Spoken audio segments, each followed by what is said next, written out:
कोयना पुनर्वसाहत मराठा सेवा संघाच्या वतीने भव्य कीर्तन महोत्सव संपन्न. कोयना पुनर्वसाहत मराठा समाज सेवा संघ रायगड ठाणे पालघर आयोजित भव्य कीर्तन महोत्सव नुकताच वडवल कुसावडे येथे मोठ्या उत्साहात व भक्तिमय वातावरणात संपन्न झाला. 3 दिवस चाललेल्या या महोत्सवात विविध नामवंत हरिभक्त, कीर्तनकार, प्रवचनकार यांनी उपस्थिती लावून भक्तांना आध्यात्मिक चिंतनाचा, मनशांतीचा अमृतानुभव दिला.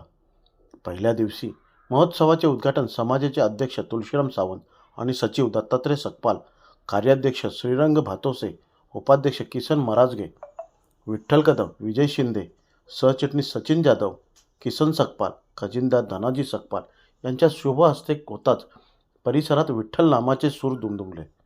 हा नामयज्ञ सोहळ्यास समाजातील आजी माजी पदाधिकाऱ्यांसह सल्लागार विभाग, कार्यकारिणी, गावप्रमुख आणि मोठ्या संख्येत समाज बांधव उपस्थित होते. महोत्सवात भावगीत, अभंगवाणी, हरिपाठ यांचे सुंदर सादरीकरण झाल्याने श्रोते भावविभोर झाले. वारकरी परंपरेचे मूल्य, समाजातील ऐक्य, सद्गुणांची जोपासना तसेच आधुनिक काळातील सामाजिक भान या विषयांवर प्रभावी कीर्तन सादर करण्यात आले. संत परंपरेचे विचार, भक्तिमूल्याचे संदेश आणि समाज प्रबोधनाचे उदात्त ध्येय यांचा सुंदर मेल घालणाऱ्या या कीर्तनकारांनी आपापल्या अनोख्या शैलीतून श्रोत्यांना मंत्रमुग्ध केले. तसेच सदर महोत्सवात भाविक भजनी मंडळीच्या कार्यक्रमालाही समाजाच्या कानाकोपऱ्यातून आलेल्या भजनी बुवांच्या गायकीला रसिकांचा उत्तम प्रतिसाद मिळाला. युवक युवती सह महिलांच्या सहभागाने महोत्सवास अधिक मंगलमय स्वरूप प्राप्त झाले.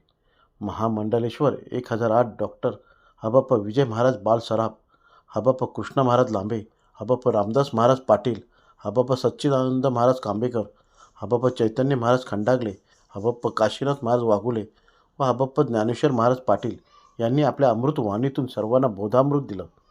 आयोजकांच्या अथक परिश्रमामुळे आणि भक्तांच्या उत्स्फूर्त प्रतिसादामुळे कीर्तन महोत्सव अविस्मरणीय ठरल्याची भावना सर्वांनी व्यक्त केली.